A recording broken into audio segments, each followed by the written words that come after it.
आमच्यावर काही गुन्हा नाही, आम्ही काही केलेलं नाही, पण आज ते सगळ्या गुन्ह्यामध्ये आहे. पण जर इथं आम्हाला काही चुकीचं झालं आमच्या सोबत, तर मग आमचं पाऊल पुढचं काय असणार आहे हे आम्ही वेळोवेळी सांगू. धनंजय दादा, मंत्रिमंडळाच्या बैठकीनंतर अजित पवारांनी सांगितलेलं आहे की संतोष देशमुख हत्या प्रकरणामध्ये 3 प्रकारच्या चौकशी सुरू आहे.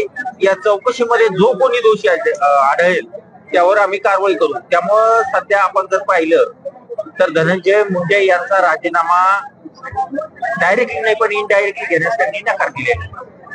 माझं स्पष्ट मत आहे, माझ्या भावाच्या न्यायासाठी मी आणि समाज, गाव, सर्व लोकप्रतिनिधी, विविध संघटना आणि सर्व स्तरातील लोक हे न्यायाच्या भूमिकेत आहेत.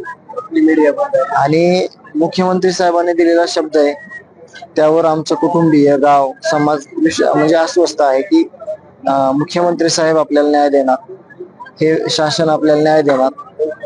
जरी यंत्रणा सगळ्या राबवलेल्या असल्या तरी त्यांना इनडायरेक्टली जर काही अडचणी आल्या तर त्याची जिम्मेदारी ही घेतली पाहिजे. या भूमिकेत मी आहे आणि मला न्याय पाहिजे. न्याय मागत असताना ज्या काही अडचणी आहेत त्या अडचणी दूर करण्याचं काम हे प्रशासनाचं आहे आणि माझी तशी मागणी आहे. धनंजय मुंडे जर मंत्रिपदावर कायम राहिले तर काही अडचणी येऊ शकतात का? तपास आल्या तर त्याच्या सर्वस्वी जिम्मेदार हे प्रशासन असेल.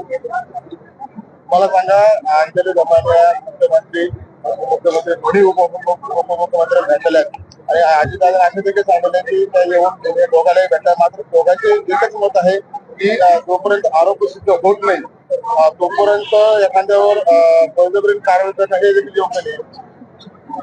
याच्यातले जे आरोपी आहेत ते सुद्धा आम्ही म्हणजे जे गुन्ह्यातले आरोपी आहेत ते देखील असंच म्हणत होते की आमच्यावर काही गुन्हा नाही, आम्ही काही केलेलं नाही, पण आज ते सगळ्या गुन्ह्यामध्ये आहेत.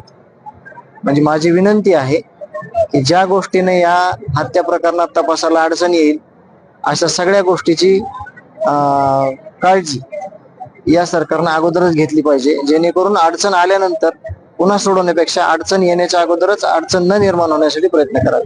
अशा जर अडचणी येत राहिल्या तर तुम्हाला वाटतं का संतोष देशमुख प्रकरणामध्ये न्याय मिळेल? न्याय घेण्यासाठीच आम्ही आहोत आणि त्यांना शब्द दिलेला आहे. ते शब्द पाळतील तशा दृष्टिकोनातून ज्या यंत्रणा राबवलेल्या आहेत त्या काम करतायत. पण जर इथं आम्हाला काही चुकीचं झालं आमच्या सोबत, तर मग आमचं पाऊल पुढचं काय असणार आहे हे आम्ही वेळोवेळी सांगू.